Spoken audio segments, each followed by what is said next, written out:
Jadi gini, akhir-akhir ini kan Bapak Ibu ada melihat ya fenomena kenaikan harga aset digital ya, aset kripto ya di Indodax yang di market dunia lah yang wow gitu ya. Nah, tapi sebenarnya ada beberapa kekhawatiran dari kita juga sebagai sebagai perusahaan yang membuat konsep mata uang digital atau aset digital ini. Kenapa?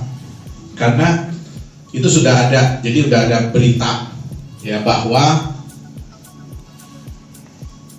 fenomena aset digital ini akan menjadi sorotan bagi bank-bank sentral dunia. Kenapa? Karena kenaikannya di luar daripada udah nggak masuk di akal lah ibaratnya. Ya. Terus volume yang terjadi juga nggak masuk di akal. Yang dikhawatirkan oleh bank-bank sentral ini apa? Bapak Ibu harus tahu ya, kalau yang namanya di trading itu kan berarti ada yang menjual dan ada yang membeli. Ya. Kalau Bapak Ibu lihat chartnya atau tabelnya dari mata-mata uang kripto ini, ada nggak yang begini? Nggak ada. Pasti begini. Ya, pasti naik turun, naik turun, naik turun. Ya, jadi kayak kalau kita pegang aset digital itu jadi kayak naik roller coaster. Ya, nggak pernah saya lihat ada orang naik roller coaster ketawa-ketawa. Yang ada teriak-teriak, pingsan banyak. Ya, jadi nggak ada yang ketawa-ketawa naik begituan. Nah, sehingga terjadi apa? Ada kata-kata ini yang sangat menarik saya baca dari The Fed. Ya, jadi Bank Sentralnya Amerika. Jadi Direktur Bank Sentral Amerika bilang, mata uang kripto ini lama-lama bukan lagi menjadi aset, tapi menjadi alat spekulasi. Ya, jadi ibarat kata, ya kita tebak-tebakan deh harganya mau naik atau mau turun. Ya, kalau naik semua ketawa, kalau turun nangis, betul nggak? Nah, di Nagaya kami tidak mau bikin aset yang seperti itu. Ya, kami tidak mau bikin aset yang seperti itu. Kenapa aset-aset ini rata-rata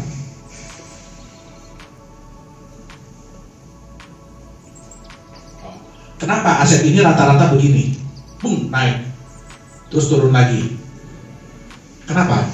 Karena semua ini, yang pertama ya, semua ini hanya angka digital, betul nggak? Bahkan mother of coin, jadi nenek moyangnya koin kripto itu Bitcoin. Ada yang tahu siapa yang bikin? Nggak ada. Ada yang tahu di mana perusahaannya? Nggak ada. Siapa yang tanggung jawab? Nggak ada. Kalau ada apa-apa, nggak ada yang tanggung jawab. Bahkan exchanger sekalipun, kalau harganya sudah melantai, ya, kalau harganya sudah melantai, apakah mereka tanggung jawab? Nggak ada. Nah, di Nagaya kami tidak mau seperti itu. Makanya kita selalu bilang Nagaya ini adalah aset masa depan. Ya, bukan aset spekulasi. Beli hari ini, jual sejam kemudian. Yang kedua, ini banyak orang yang hanya ikut-ikutan. Beli aset kripto ini hanya ikut-ikutan. Di Nagaya kami nggak mau seperti itu.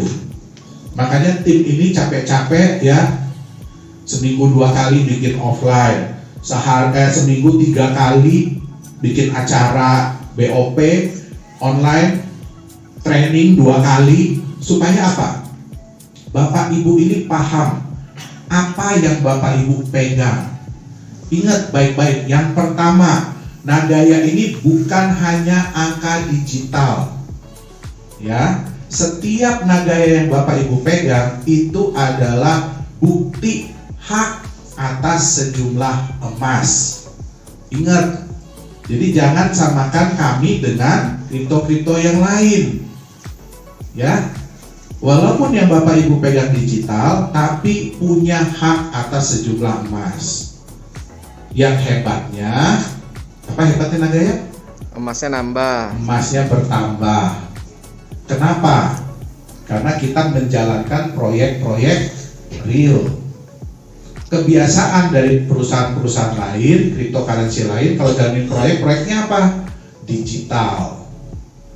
Nah, kita nggak mau itu, ya. Kalau orang melihat grafik naik begini, happy nggak? Happy ya. Begitu turun begini, Nangis.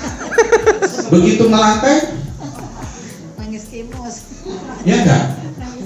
Di Nagaya, ya, tadi udah dikasih ilustrasi belum? Kenapa harga Nagaya bisa naik?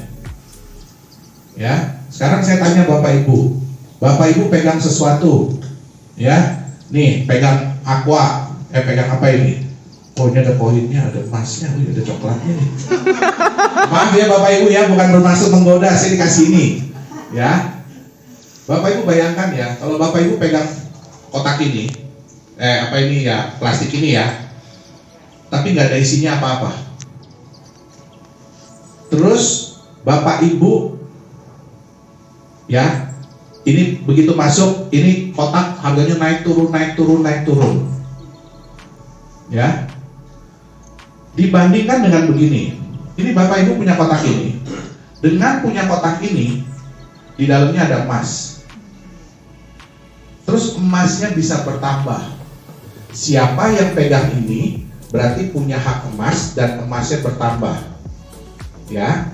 Kemudian dapat profit sharing, imbal hasil, ya. Sayang nggak sama kotak ini? Sayang ya. Kita udah ada profit sharing berapa kali? 4 kali. Ya, kita udah ada profit sharing 4 kali. Jadi Bapak Ibu udah lihat ya, ada imbal hasilnya. Tambah saya nggak mana gayanya? Sayang. Kalau Bapak Ibu beli di harga $1 kemarin, ada temennya yang nawar $1, apa ia mau dijual?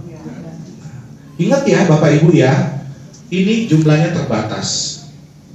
Saya mau, walaupun saya punya kemampuan untuk bikin Nagaya kemarin, tapi saya nggak ada kemampuan untuk menambah jumlah Nagayanya.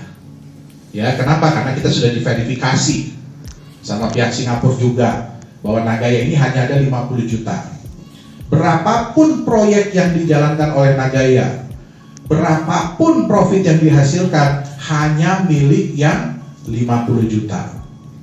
Jadi bukan berarti kita nambah proyek, kita nambah Nagaya, tidak. Ya. Nah, artinya apa? Hak untuk mendapatkan imbal hasil ini terbatas. Siapa yang punya, dia yang bisa dapat. Oke? Sekarang, ini kalau melihat grafik seperti ini artinya apa? Ada yang mainin, betul nggak? Betul. Ya, ada yang mainin. Di Nagaya perusahaan mainin harganya kayak apa?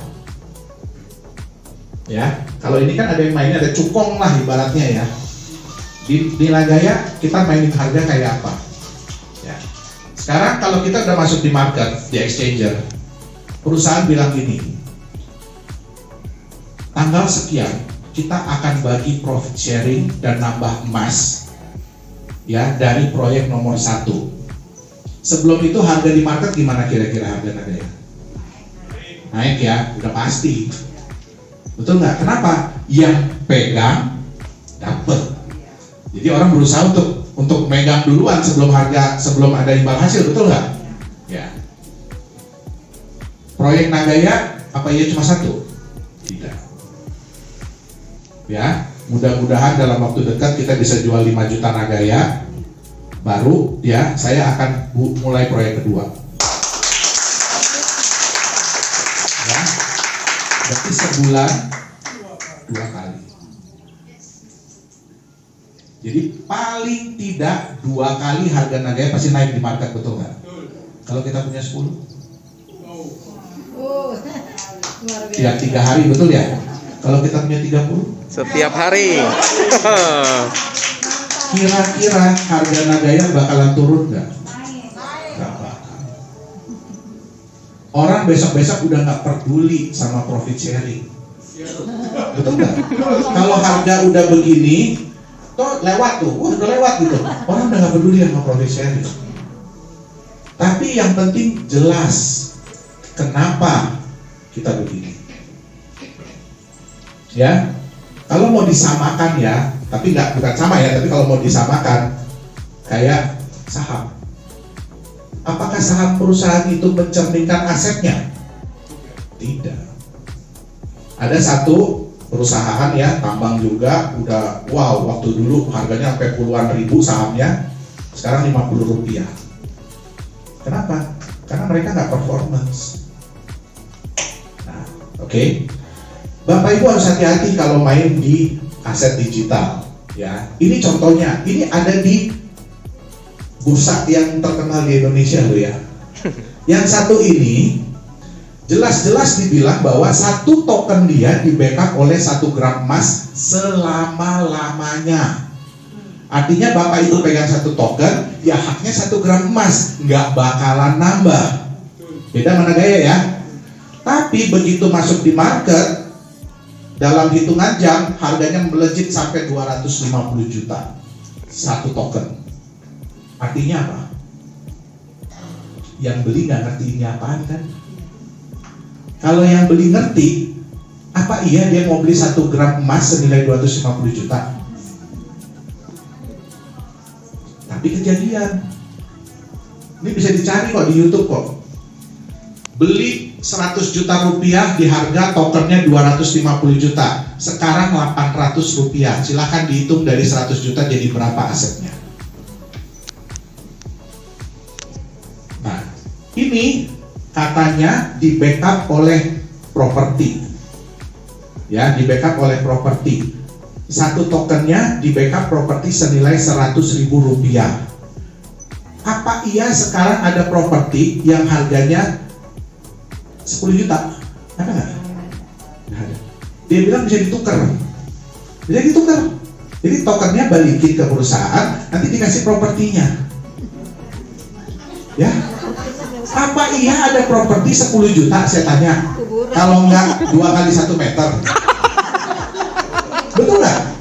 Itu aja 2 kali 1 meter udah miliaran loh harganya loh sekarang. Itu yang di ujung-ujung ke arah Cikampek lewat lagi itu loh. Ya. Artinya kalau Bapak Ibu mau tuker dengan tanah ini, ya, artinya harus punya berapa puluh ribu koin, betul nggak? Nah, di Nagaya bisa nggak emas ini diambil? Bisa. Berapa minimum untuk ngambil emas? 5 gram. 5 gram. Kita nggak mau bikin susah. Tapi ya jangan bikin susah kami juga. Masa ngambil 1 gram? Aduh, biayanya aja udah mahal banget. Kasihan Bapak Ibu. Tahu dong harga emas 1 gram beda sama 5 gram, betul nggak? Iya. Jadi yang masuk di akal, yang paling memungkinkan ya di 5 gram. Itu dia. Ya kalau nanti Nagaya emasnya nambah. Kalau 0,05 gram per Nagaya berarti butuh berapa Nagaya? 100. Udah naik jadi 0,1. Ya berarti butuh 50. Nagayanya dikembalikan. Kalau udah naik jadi 0,5 ya cuma butuh 10. Itu dia. Ya. Ini ingat tadi ya, 1 token itu mewakili nilai properti senilai 100.000. Ingat ya? Waktu masuk di exchanger, turun, tiba-tiba dalam hitungan jam jadi 1 miliar 1 token. Kira-kira ada yang beli nggak? Ada. Kalau nggak ada yang beli nggak jadi 1 miliar harga di sini. Berarti ada yang kena peh nggak? Bayangin 1 miliar turun jadi 200 ribuan sekarang. Stroke, Pak. Hah? Ya mudah-mudahan singgah ya Pak ya. Di Nagaya kami tidak mau Bapak Ibu seperti itu. Sama seperti ini, kami tidak mau nantinya Bapak Ibu, mohon maaf ya, dibodohi sama market. Ya, jangan jual Nagayanya kalau nggak butuh-butuh banget. Pelajari dulu. Ya, kita aja kadang-kadang mau beli barang mikir dulu, betul nggak? Mau jual barang mikir dulu, cari tahu nih harganya berapa ya. Apa iya mobil Mercy harga 1 miliar, terus ada orang bilang, ih ini mesinnya jelek, jual aja 100 juta gitu. Ya nggak? Ya nggak mungkin. Jadi ingat baik-baik, pelajari baik-baik Nagaya itu apa. Ya, kita tidak mau Nagaya ini jadi apa tadi? Spekulasi, alat spekulasi, nggak mau. Yang kita mau Nagaya ini jadi aset masa depan. Yang Bapak Ibu ya mudah-mudahan ya rezekinya lancar terus, jadi Nagaya nggak perlu dijual, bisa kasih ke anak cucu. Itu dia. Oke? Sekarang banyak yang berpikir begini, Pak, apa iya sih? Ya, harganya bisa $100 gitu ya. Tadi aja nggak jelas aja. Udah jelas-jelas 1 token 1 gram, begitu masuk di market bisa jadi 250 juta ya. Itu indahnya market. Kenapa? Banyak orang yang nggak tahu. Itu dia. Nah, jadi di Nagaya pun nantinya bagi mereka-mereka yang nggak tahu kita udah masuk di market, ya itu bisa kejadian. Begitu. Nah, oke? Jadi semua itu mungkin. Nah, satu, tadi mungkin udah dibilang ya, prinsip kita dari awal adalah membangun kepercayaan dan nilai. Jadi harga itu kita bangun melalui apa? Legalitas dan transparansi. Ini penting, kepercayaan itu sama dengan harga. Kenapa?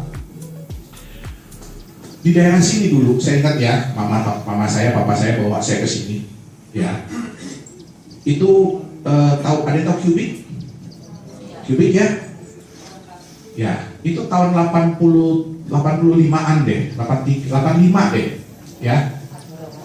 Itu bentuknya masih begini Bapak Ibu. Ya, tahun 85-an, bentuknya itu masih begini. Harganya sehektar, tahu nggak berapa? 100 juta sehektar. Masuk di akal nggak beli beginian 100 juta sehektar? Ini masih bagus ya, ini hutan karet. Cuma saya nggak bisa nyari yang berantakan gitu hutan karetnya ya. Hutan deh, 100 juta sehektar. Bapak Ibu bakal beli nggak waktu itu? Nggak bakal. Sekarang aja udah lihat jadi Cubic begini, makanya bilang bakal beli dulu. Waktu kalau dulu kesini naik mobil aja kita naik Land Cruiser, bukan apa dulu, Hartop. Ya, Hartop. Itu aja sampai loncat-loncat kemana-mana gitu ya. 100 juta, alamak apa iya kan gitu ya. Tapi ada nggak yang beli? Ada. Nah, begitu berkembang jadi begini, kan nggak ada ya dari hutan tiba-tiba langsung jadi Cubic, itu kan nggak ada ya. Betul nggak? Berkembang jadi begini, orang udah mulai ngelihat ya, oh iya ya. Tapi mungkin nggak bisa dapat 100 juta lagi sehektar. Udah mulai begini, ini sama ya. Udah mulai begini, masih bisa nggak dapat di harga ini? Enggak. Nggak mungkin. Apalagi udah begini ya. Wih. Ada yang tahu berapa harga di sekitaran Cubic sekarang sehektar? 180 miliar, nggak pakai nego. Seandainya kita bisa balik ke sini, betul nggak?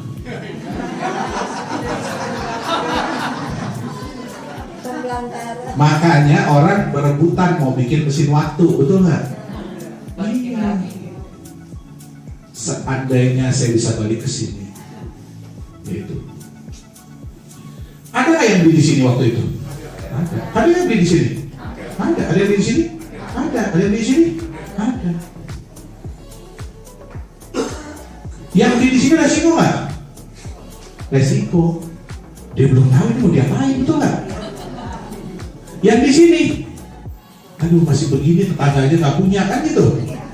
Di sini, oh ya udah lumayan lah, betul nggak? Begitu dari sini. Berarti semakin tinggi kepercayaan terhadap area atau barang itu, harganya semakin tinggi. Sama dengan Nagaya. Betul nggak? Ya?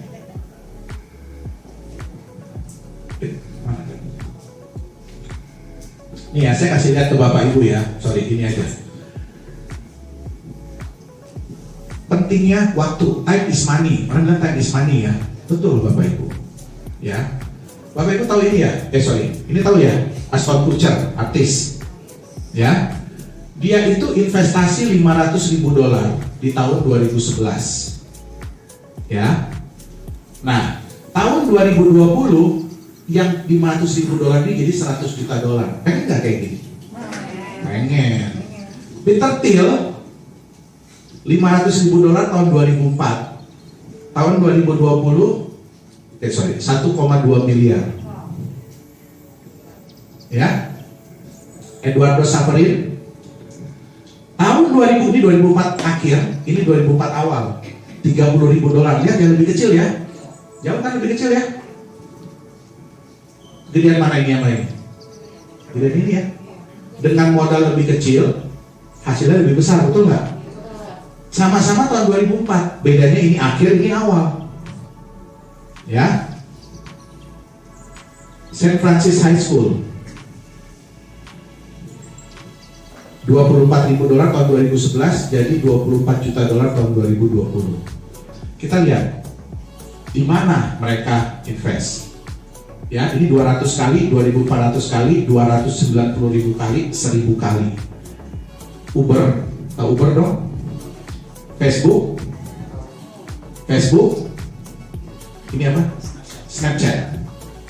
Ya, tahun 2004, Bapak Ibu ada yang tahu Facebook? Hebat kalau ada yang tahu. Friendster. Ya, nggak ada yang tahu Facebook kan? Eduardo Saverin ini dideketin sama Mark Zuckerberg. Ya, dijelasin apa yang mau dibikin. Belum ada loh Facebooknya loh, baru apa wacananya, baru rencananya, ya, baru katanya, baru konsep di otak. Dimodalin lah sama si Saverin. Modal awalnya itu cuma 1.000 dolar. Ya, 1.000 dolar dimodalin sama Saverin. Kerjalah tuh si Mark Zuckerberg. Oke, jadi sedikit ditawarin ke Peter Thiel. Dulu namanya bukan Facebook, tapi The Facebook. Ya, tawarin ke Peter Thiel masuk 500.000 dolar. Tapi si Saverin ini dialah orang yang menangkap peluang pertama. Ya, saham dia jauh lebih besar, modal lebih kecil, saham lebih besar. Kenapa? Tentu saja resiko dia gede nggak waktu dulu? Gede. Tapi dialah orang yang menangkap peluang Facebook ini seperti apa. Bukan sih Mark Zuckerberg. Mark Zuckerberg itu cuma programmer. Tapi Saverin lah yang punya, oh ini nanti Facebook bisa begini, bisa begini, bisa begini, bisa begini. Makanya dia bisa ngajak si Peter Thiel. Betul nggak ini time is money? Ya, oke. Pertanyaannya, sekarang Bapak Ibu kalau beli saham Facebook kan udah Facebook kayak apa ya? Kalau beli saham Facebook, mau nyamain duit dia segini, berarti mesti keluar duit segini ya. Nggak bisa lagi kan beli 30.000 datang ke Mark Zuckerberg, Mak, ini saya kasih duit 30.000, tapi saham saya samain sama Eduardo Saverin ya, bisa nggak? Nggak bisa. Yang paling penting adalah Bapak Ibu pelajari konsep Nagaya ini masuk di akal atau tidak. Ya, kenapa? Kesempatan nggak akan datang dua kali. Oke, saya ini nyesel kok kalau saya tahu si Mark Zuckerberg dulu saya kasih nih 30.000 dolar, jangan kayak berulang gue lebihin deh Mak, gitu. Ya, tapi saya pun mungkin saat itu nggak ada. Kenapa? Ya, bisa jadi nggak percaya, gitu loh.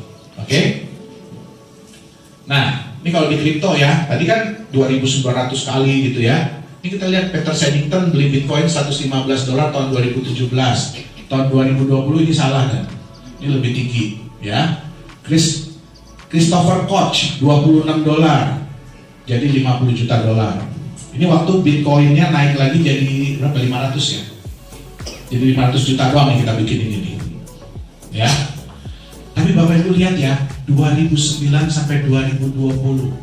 Kira-kira nih si Christopher Koch ini kebelet nggak pengen beli sesuatu? Melihat harga Bitcoin udah jadi 100.000 dolar, 200.000. Kebelet nggak?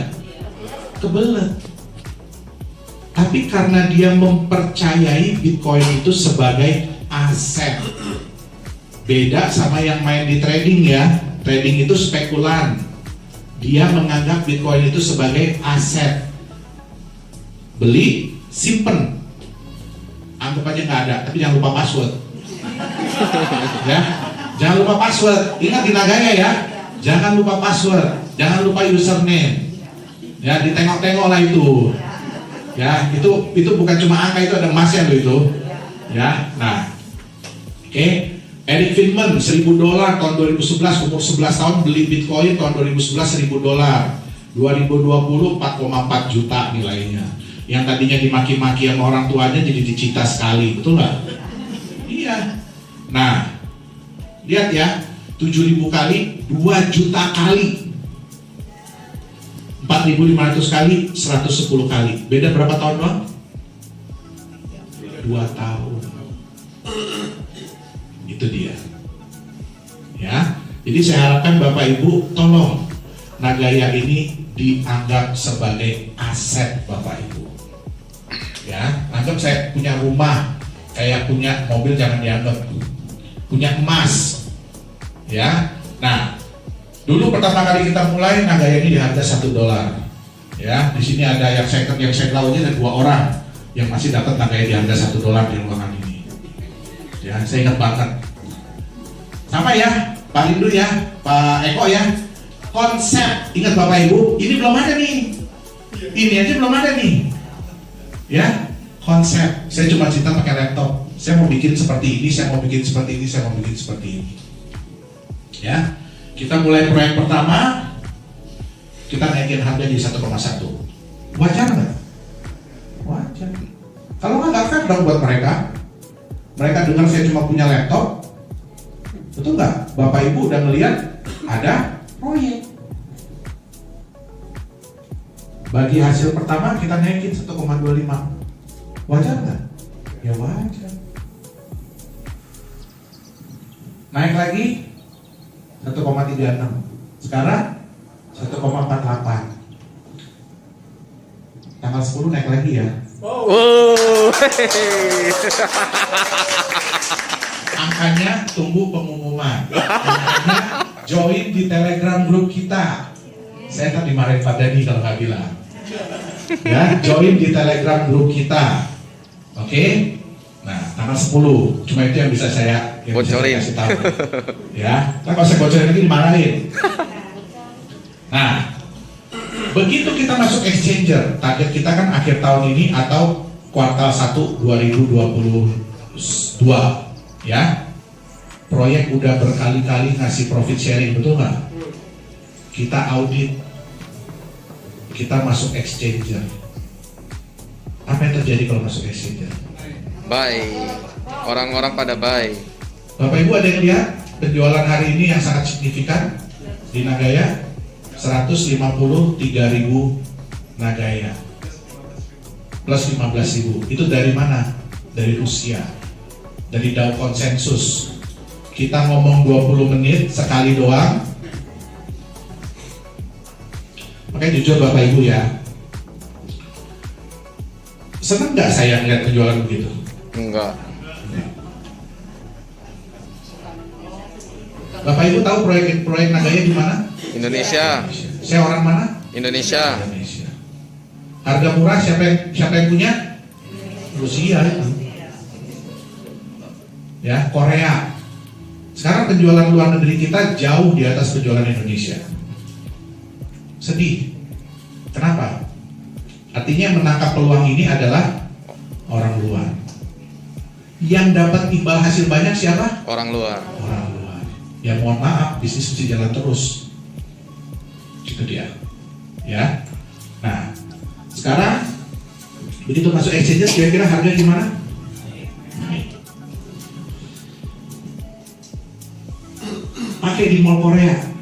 Ingat ya, di mall Korea itu bukan orang beli, orang datang bukan untuk investasi, bukan untuk punya aset. Dia nggak mikirin, dia mau tahu apa? Gua mau shopping, saya mau belanja, anak saya mau nonton. Untuk bisa melakukan itu, mereka harus beli Nagaya dulu. Bapak Ibu tahu ya, kalau kan ada beberapa food court ya yang mesti isi dulu kartu gitu ya, yang mirip lah, tapi belinya Nagaya. Kira-kira mereka peduli nggak harga Nagaya berapa? Enggak. Nggak peduli. Karena harga barang pun akan ngikutin Nagaya. Ingat, permintaan semakin tinggi, sedangkan yang jual semakin sedikit, artinya harga Naik. berapa harga di sini? Lebih tinggi nggak dari masuk di exchanger? Lebih. Lebih. Nah, nanti dipakai peer-to-peer loan, jadi jaminan, ya, bisa pinjam meminjam. Ini makanya penting kepercayaan. Kenapa? Supaya orang mau Nagayanya dijadikan jaminan. Itu kita butuh tempat, butuh legalitas yang jelas. Siapa di sini nggak tahu Singapura?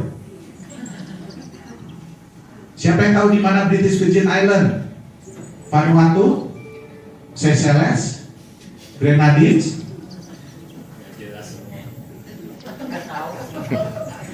Rata-rata koin dari situ Bapak Ibu ya. Oke. Nah, $100 bisa nggak Nagaya lebih dari $100? Bisa. Jadi pertanyaannya adalah bukan kapan saya beli Nagaya, di harga berapa Bapak Ibu mau beli Nagayanya? Ya. Nah, ini penting ya. Bapak Ibu mau memiliki Nagaya dulu, terus sama-sama kita buktikan harga naik ke $100. Happy nggak? Happy. Atau mau nunggu dulu harganya udah $100, baru saya percaya, saya beli Nagaya. Kembali kepada masing-masing.